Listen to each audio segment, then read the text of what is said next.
folks, Jeff Salzman here. Welcome to the Daily Evolver on Wednesday, November 29th, 2017. And I am happy to be here today, joined by Corey deVos, the editor-in-chief of Integral Life. Hey, Corey. Hey, Ken, how you doing? Good. Good to see you, man. Yeah, you too. And Corey and I are joined by our good friend and my neighbor, Steve McIntosh, who many of you know. Steve has been a longtime friend of the Daily Evolver. And of course, he's one of the leading integral philosophers on the scene today. His latest book is The Presence of the Infinite.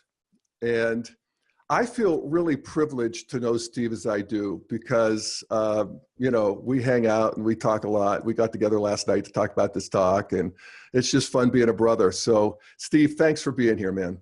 Thanks, Jeff. It's good to see you, and Corey too. Thanks for having me on the podcast. It's an honor to speak with you. Yay.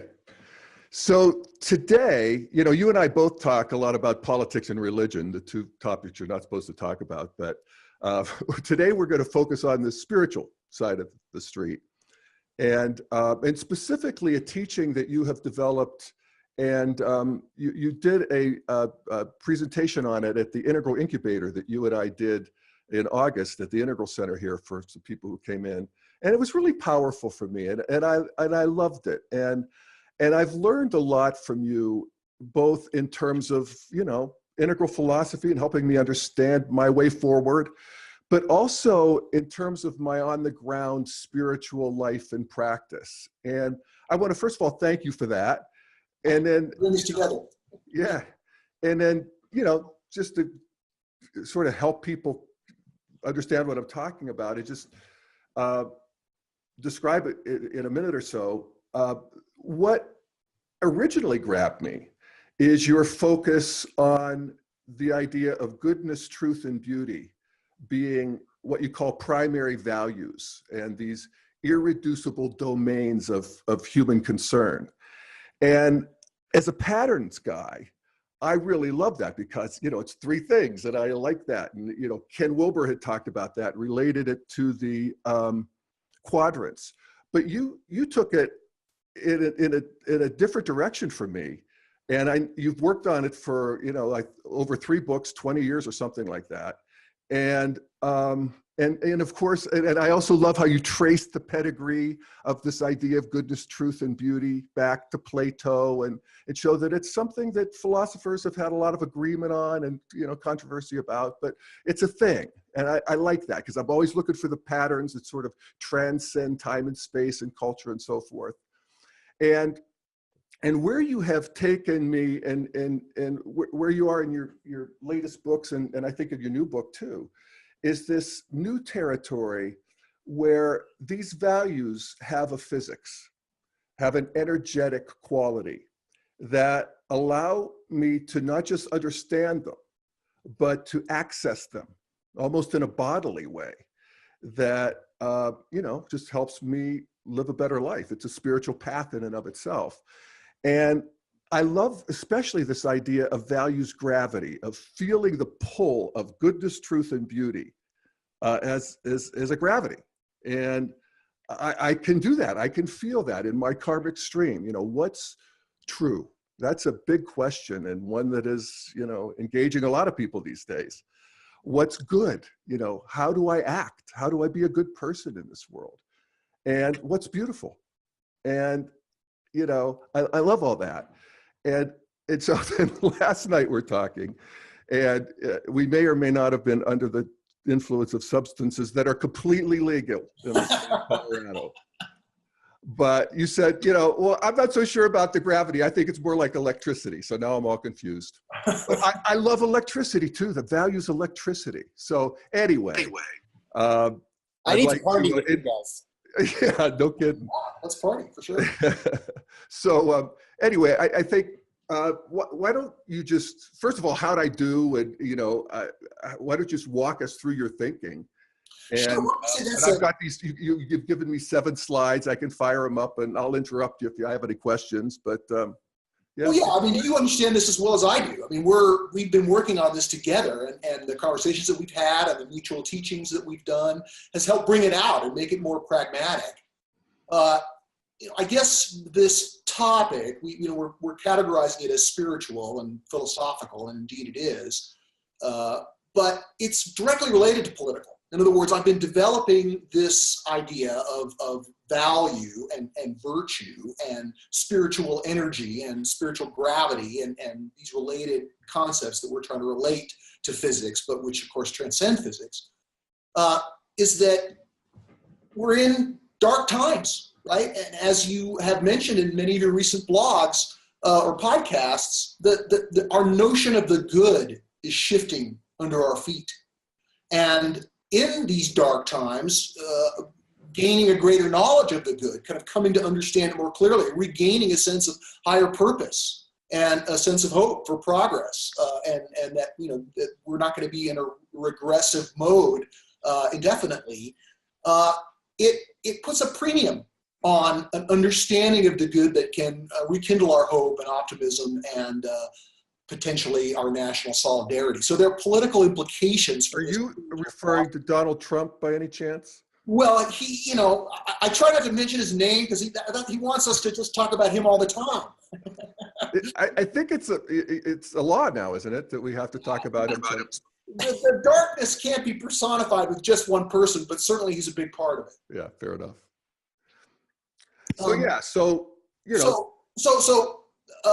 This idea of the good, or what is the good, or how could we reclaim, how could we come to a higher transcendent notion of what this means? Of course, the good has been the subject of some of the best thinkers in humanity for thousands of years. And there's a giant amount of literature in philosophy and psychology and ethics developed in this area. So, certainly the beautiful, the true, and the good, and virtue ethics, these are ideas that we've inherited, from history. But I think that with the emergence of the integral perspective, we come to see things that we couldn't see before, even though they were all around us, even though they were obvious. We can conceive of them in a new way and work with them, harness these truths and these forms of spiritual energy, if you will. So, for example, the idea of energy, physical energy, the physics of energy, is surprisingly new. Even though lightning bolts and sunlight and heat have been around throughout humanity's history, it wasn't until the 19th century that people began to think in terms of energy as a concept. We take it for granted now.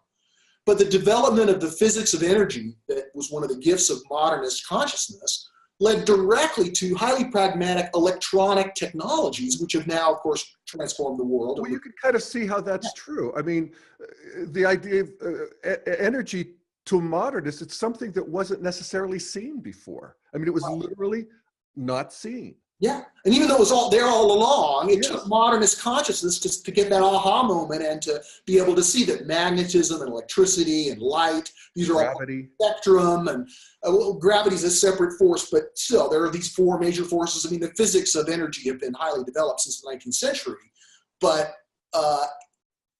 Emerson was really insightful for recognizing that every natural fact is a shadow or a symbol of some higher spiritual fact. And certainly physical energy is one of the most fundamental natural facts of the universe.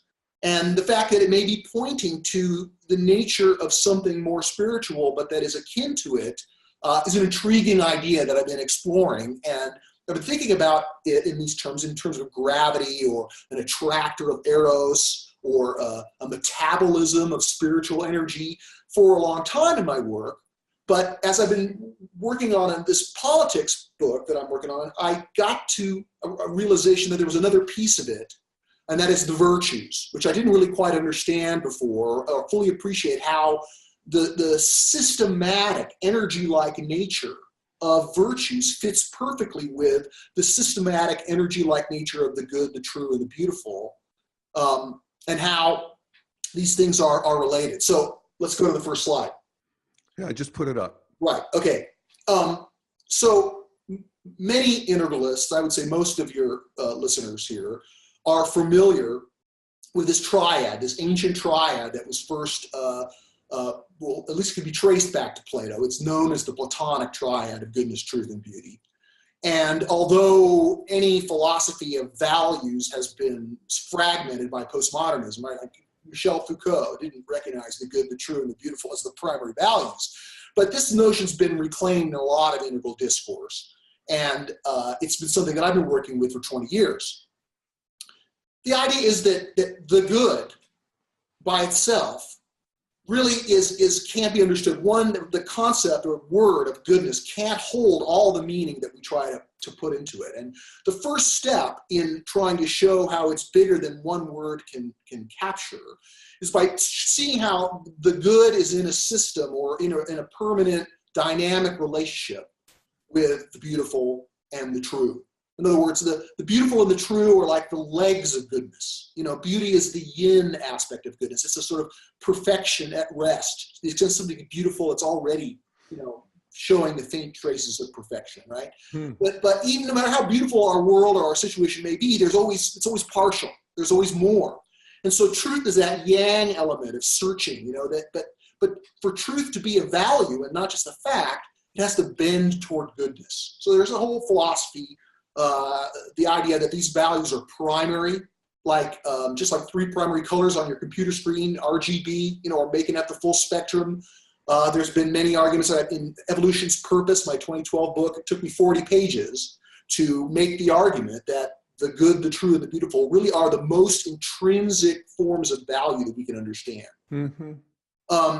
But beyond this kind of proposition of the good, the true, and the beautiful being the primary values, even these words, even as a systemic understanding of how they're co-creating each other, is inadequate. So let's go to the next slide.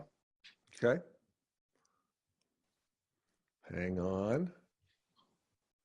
This is cool. Okay, there we go. And we go to the next slide, right? That's number one still. Yep. Okay, here's the number two. So we have a word cloud here. And what this is illustrating is that the words goodness, beauty, and truth are really labels for entire dimensions of value, right? Goodness, in a sense, being the moral dimension, beauty, the aesthetic dimension, truth, the rational dimension. And we see how all these different words. So moral, aesthetic, and rational. Rational. Okay. Now there's overlap, and there's, you know, we can't get too specific. I mean, the words, again, we're trying to, the thing that we're talking about transcends being captured by language. In the same way that electricity can't be captured. It's a flowing, dynamic, you know, free, thrilling, always moving thing. And if we begin to understand that what we're talking about here is spiritual energy, it has behaviors, it has a kind of a physics, it has these energetic properties, but when we try to capture it and make it stand still with words or concepts, it's just a shadow of what it is that we're trying to capture. So the word cloud idea begins to get to some of this, but another way that we can begin to get an inkling of how spiritual energy is moving in as sort of a perfecting circuit is to go to the next slide, slide 3. Yeah, this shows how the good, the beautiful, and the true are practiced through a kind of metabolism, a value metabolism, right? The most obvious way of thinking about this is the truth. If you see the circle on the left there, learning and teaching, right? That is, you never really learn something until you've had a chance to teach it. It's really true, yeah. To you know, when you take a test in school, in a way, it's a way of teaching that which you've learned, and it kind of encircuits it through you, and it gives you possession of it in a more permanent way. And in the same way that truth is the practice of it is through this metabolism of its energy by learning and teaching. Beauty is the same way. And here I've got the labels appreciating and creating. The analogy I easily use is that if an artist wants to paint the sunset, she has to look at the sunset and feel, it's not only see the details of it, but also feel its majestic quality to really capture it, you know, in paint. And so the act of trying to create or reproduce the beauty of a sunset helps her appreciate it with new depth and clarity. And so the idea that beauty is a form of spiritual energy, no matter what we do to create beauty, whether it's painting a picture or just beautifying our homes, that act of creating beauty opens the aperture for us to receive more beauty of every kind, right? So that this idea of metabolism is illustrated by these circles. And in the same way that truth is practiced or metabolized by learning and teaching, and beauty by appreciating and creating, goodness, the central, or the sort of perfection's plumb line, if you will, the word which comes the closest to naming this thing as a unity, can be understood loosely through this metabolism of what I call devotion and service, right? So service is a general way of thinking about how you teach goodness or create goodness, right? And that which is you're most devoted to, whether it's your family or nature or the environment, whatever the concept of the transcendent, that which you've laid down your life for, that's in a sense how goodness enters into your consciousness and empowers your service, right? Just like when you learn something that you're really enthusiastic about, you can't wait to teach it or to share it. The same when it comes to this, where the spiritual energy of goodness enters through our devotions and is manifest or lived out through our service. Now, as I look at this, I could see that, well, first of all, there's 6 things that I ought to be doing: learning, teaching, devotion, service, appreciating, and creating. And I could see that I'm really heavy on the learning and teaching part.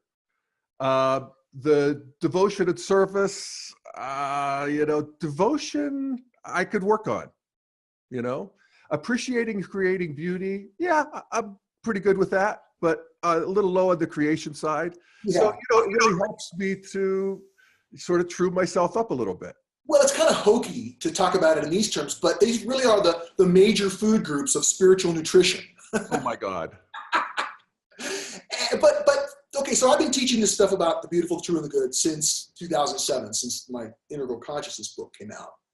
But the part that I want to add is how part of what gave me an inkling that when we're talking about the beautiful, the true, and the good, these aren't static Platonic forms.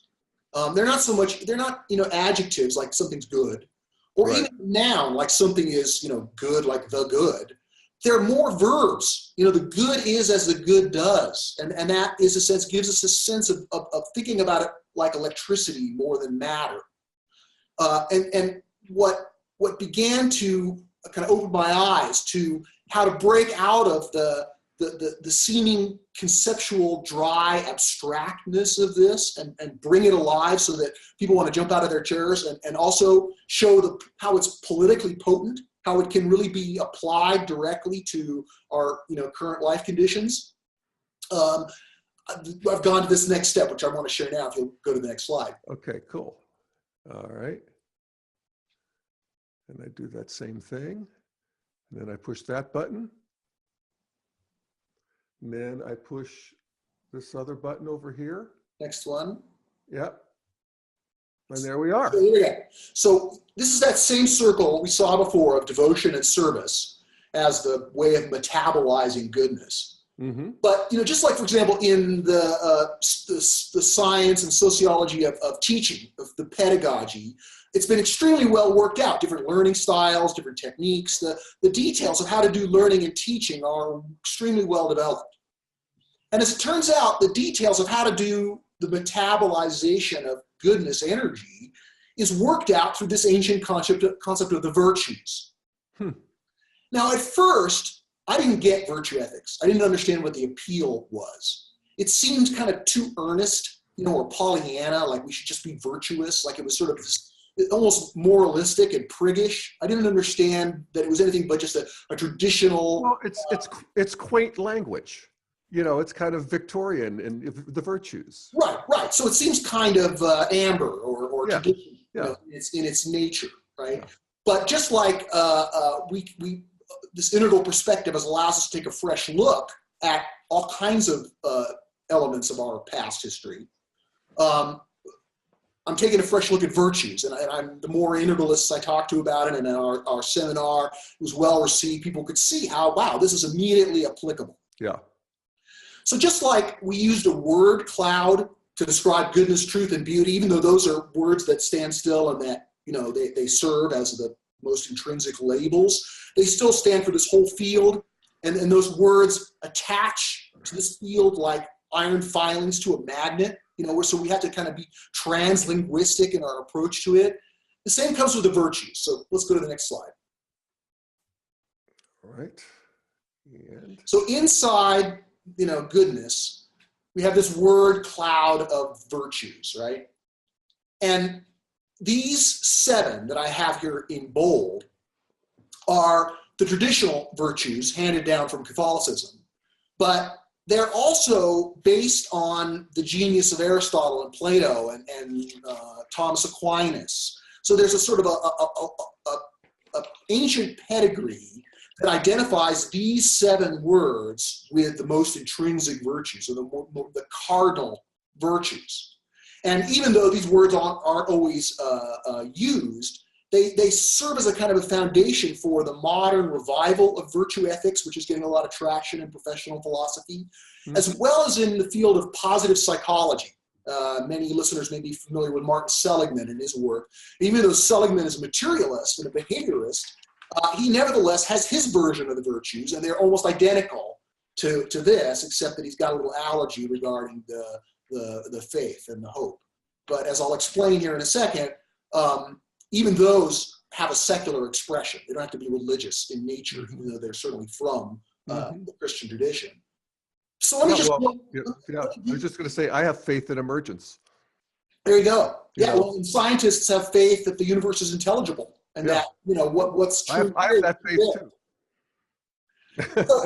So let me just go through these quickly. All right. Starting with love there on the right. Now, certainly, I think most people will agree that love is arguably the most important virtue. That if the virtues have any kind of unity, then love might be the one word, just like goodness names the values, love might name the virtues. But love can also name something bad, and love can be out of control. It can lead people, not to spiritual growth. I mean, that's a whole philosophical riff on itself, but I'll save that and say that love is certainly a thing we can agree on as important and spiritual and virtuous. But love, as you move around the circle here, connects to this idea of justice or fairness, right? That, in other words, even though you love someone, there's still a necessity for working out the distances between self and other. Otherwise, you have codependence, right? This is Aristotle, whose work on the virtues is perhaps the most prominent and still very influential to this day, talked about the unity of virtues and the balance of the virtues, how every virtue is a balance between 2 extremes, and virtues themselves can balance each other and moderate and correct each other. Mm-hmm. So love leads to justice, which also might be termed fairness. Mm-hmm. And then this archaic term temperance, which doesn't necessarily mean sobriety. It's a better term might be self-mastery. Yeah. Because temperance is kind of an unusual word and you don't really know what it means, it's useful because it helps you explore this as a virtue, because it's not just self-mastery. There's more to it. And then moving around the circle, this goes to prudence, which has also been translated as strategic wisdom. But prudence is a necessary virtue. You can't just be completely selfless. You have to be a strategic, but not in a selfish way, because prudence alone can become vice-ish or vicious. Prudence, likewise, can lead you to the virtue of courage, right, which has also been translated as fortitude. And then that moves up towards the higher virtues of hope, which is more than just optimism. Optimism is like a bet, that things will be better. But hope is more active. You're more engaged when you're hoping. And so these words, even though we could parse them, and again, we have a word cloud that goes around them, and people could substitute other words, labels in this field. Mm-hmm. But the more you think about this and work with this, I'm just introducing it here, but there is a systematic way these things relate to each other. A system. Right. Well, I can see it in my own life. People always say you're so optimistic, and I never really love that because I don't, I don't see myself that way. Right. I actually see myself as, realistic. And I'm taking into account the fact that there is a unfolding towards goodness, truth, and beauty that is completely discernible in human history, and I have some faith that that's going to continue, and hopefully will outrun the the catastrophes that are in our wake, you know. Right. And I don't have complete faith that that's true. I really don't. But I have some hope that that's true. And then that sort of takes me down to courage. And I could sort of, work my way around this circle in a way that helps me sort out, how to be a better person. I don't know. Yeah, it's not entirely obvious, and it can't be understood in a completely superficial way, because you have to work it. In other words, to understand what it means to practice the virtue of hope, courage and prudence and love, these other virtues have to be engaged. And the thing is that one of the arguments that the virtue ethicists make is that these are actually technologies for happiness. That, for example, positive psychology employs the virtues because it's really found that if you want to be happy, happiness is a byproduct of virtuous behavior. If you try to pursue happiness by itself, it rarely delivers happiness, right? I know. But if these elements of this practice of goodness, they're channels or circuits of spiritual energy whose practice in your life, both together and individually. And, if goodness, truth, and beauty are in a sense headings or directions, like how do we make things more evolved, we make them more good, more true, and more beautiful. If they're directions, the virtues are like habits, habits of the heart.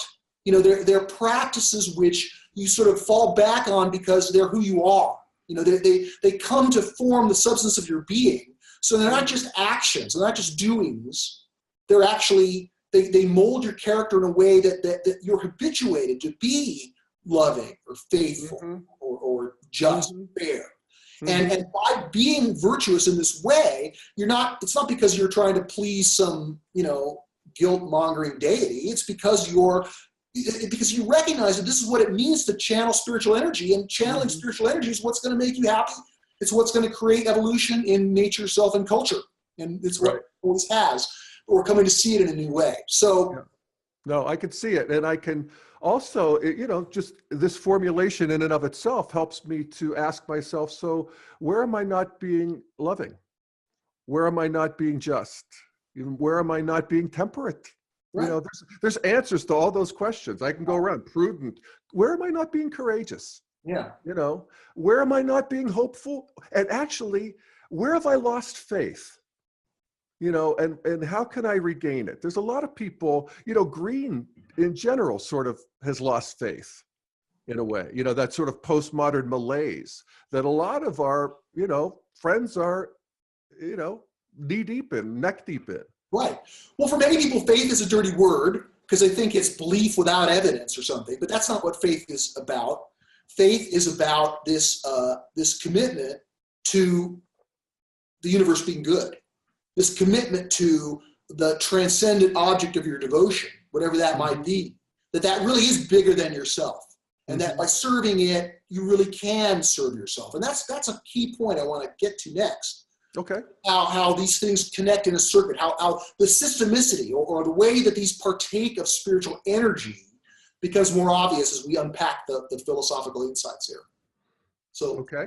Should we go to the next slide? Yeah, next slide's really quick, and then we'll go straight to this last slide. So here we are back. We've talked about these 7 virtues, but we know that these word labels are just, placeholders for some larger field that we need a word cloud to try to populate, and that they might be somewhat different for everyone, but there is some objective quality to the nature of virtue and how it balances. And we may be far from coming to an objective understanding of it, philosophically as a species, but I think with an integral perspective and with the power of integral philosophy, we get to know more about it, and that can be very helpful to our current situation. Let's go to the last slide.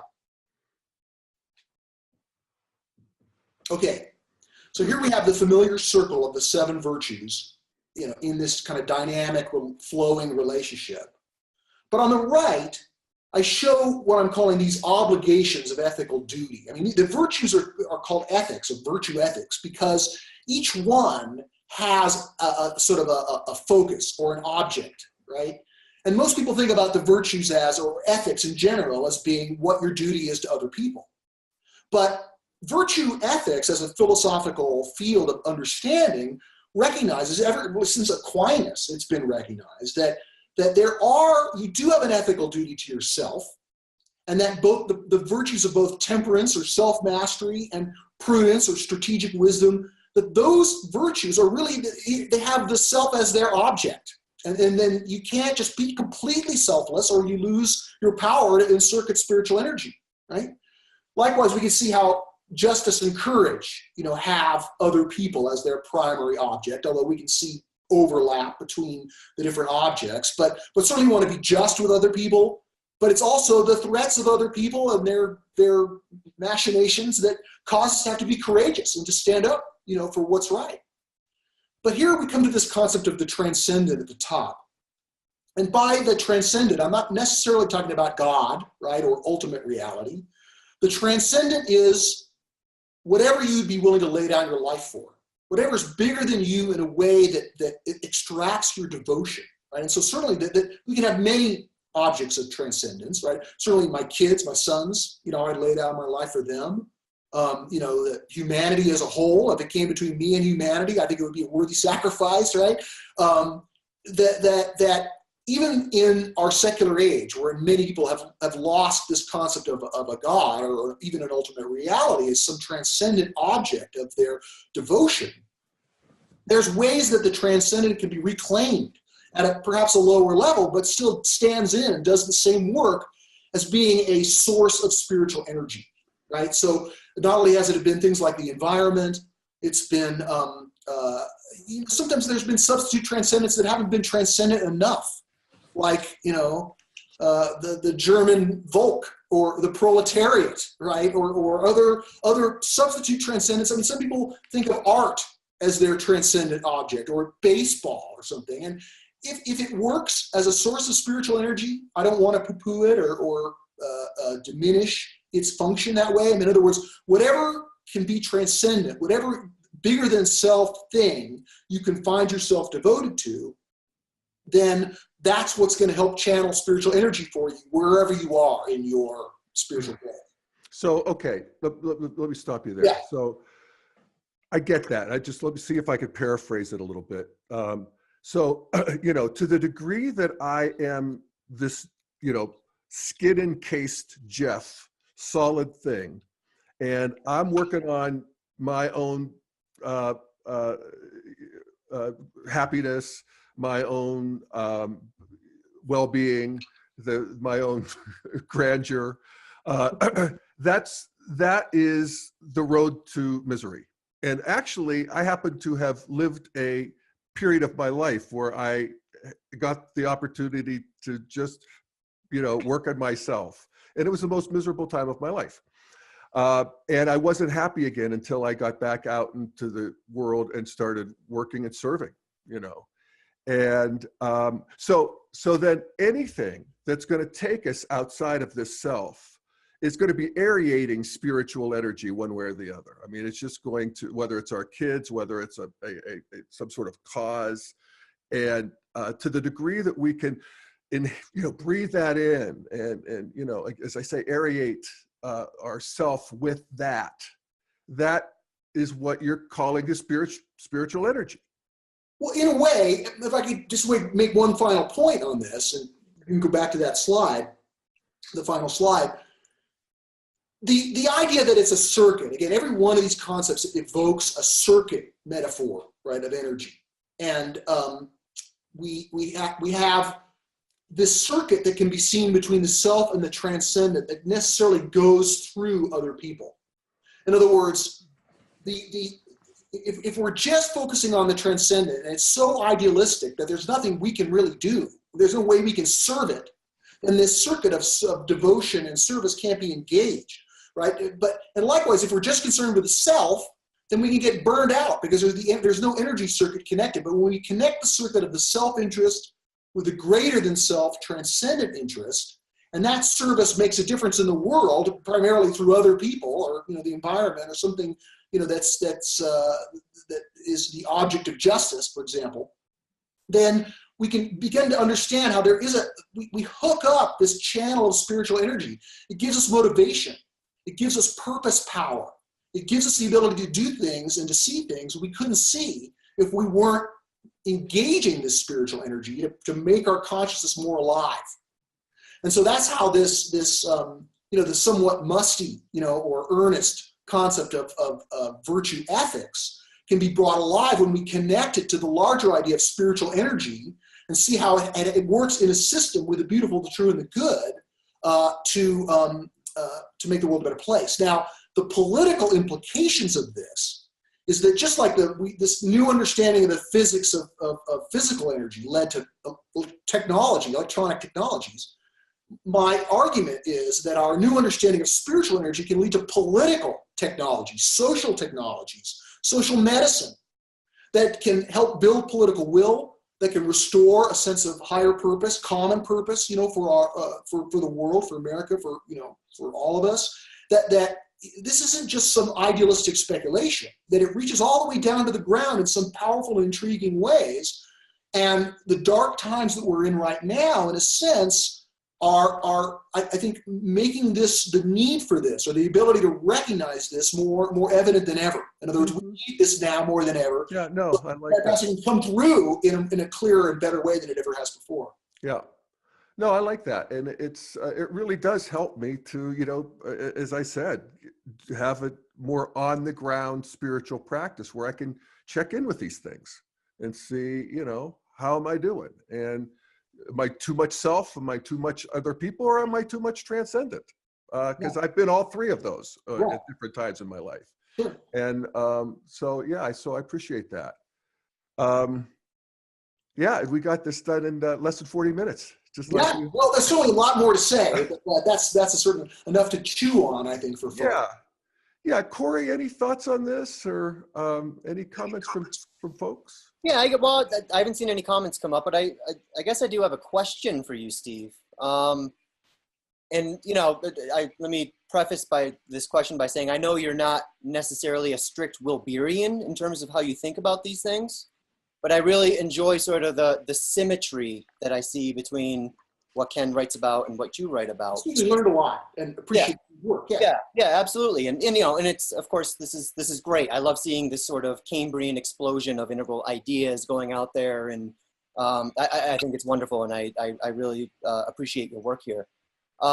So often when Ken talks about the good, the beautiful, and the true, he uses them as a sort of a distillation of the four quadrants, right? So in other words, one of Ken's, I think, greatest insights that he's contributed is this idea that the universe is actually not fundamentally composed of atoms or quarks or strings or even holons. It's actually fundamentally composed of perspectives.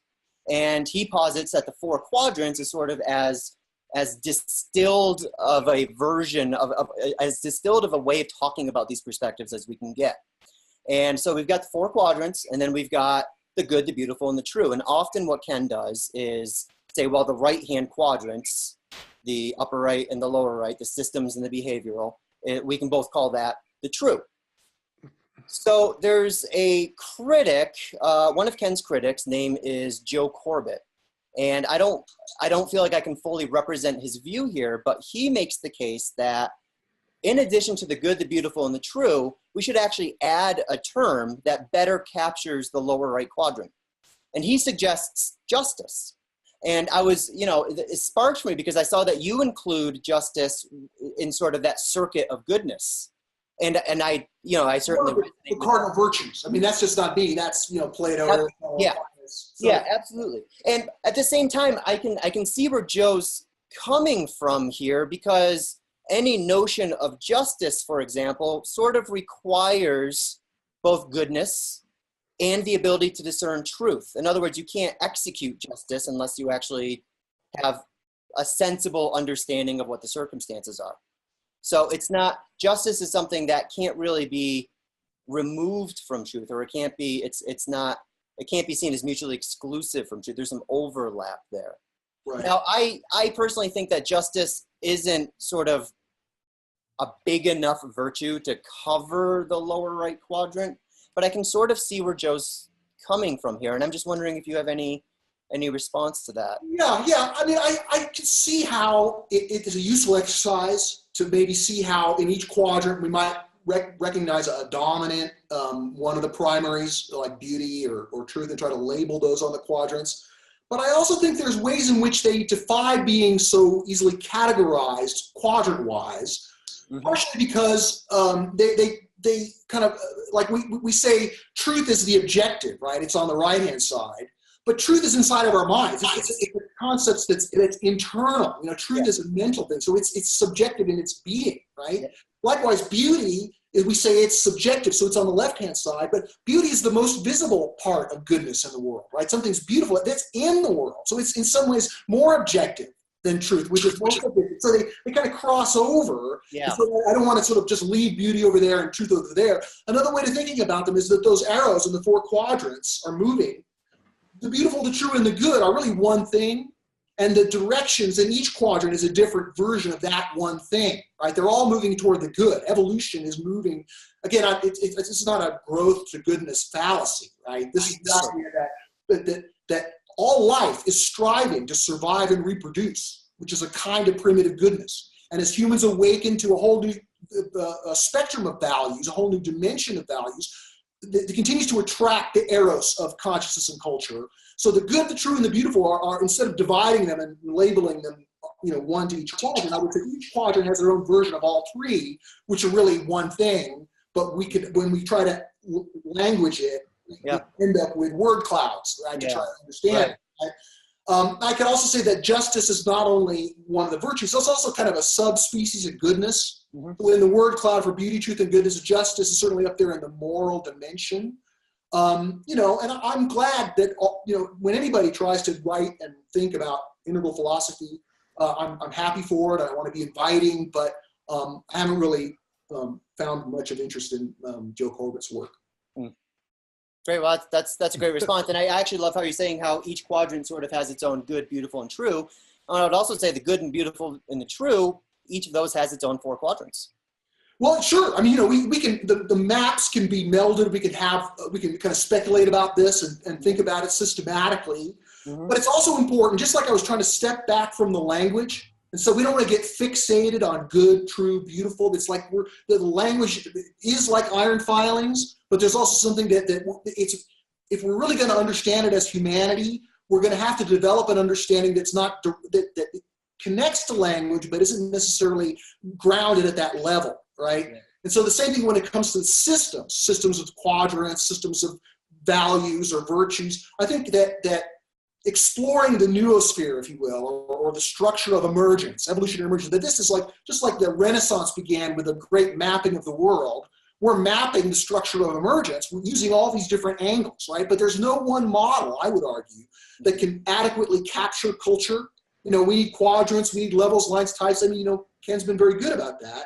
But what I'm saying is that, especially when it comes to politics, trying to map culture, I like worldviews the best as a cultural map, but there's other angles too that might even contradict that map. And we need to have a sort of tolerance for ambiguity and internal contradiction if we're going to be able to even get an inkling of what it is that we're trying to map, what the territory really is, because it's fourth dimensional territory, right? No more ambiguity. I'm done I with want this. Evolving minds want to know. So thank you, Steve. You're so smart. Well, thank you, Jeff. You are too, and so are you, Corey. And it's a pleasure to be with you. Yeah, totally, Corey. That was so good to sort of bring those together. Yeah, I really appreciate it. So so thanks so much, Steve McIntosh. People can find out more of your stuff at what? Well, my author website is stevemcintosh.com, and the headquarters for my political work is the Institute for Cultural Evolution think tank, which I have with Carter Phipps and you and John Mackey, and we have this integral political think tank, and that's at culturalevolution.org, and people can read about the latest stuff there. All righty. Okay, folks, thanks so much. Thanks, Corey. Thanks, Steve. Thanks, everybody, for tuning in. And we'll see you tomorrow again for another episode of The Daily Evolver. Bye, folks.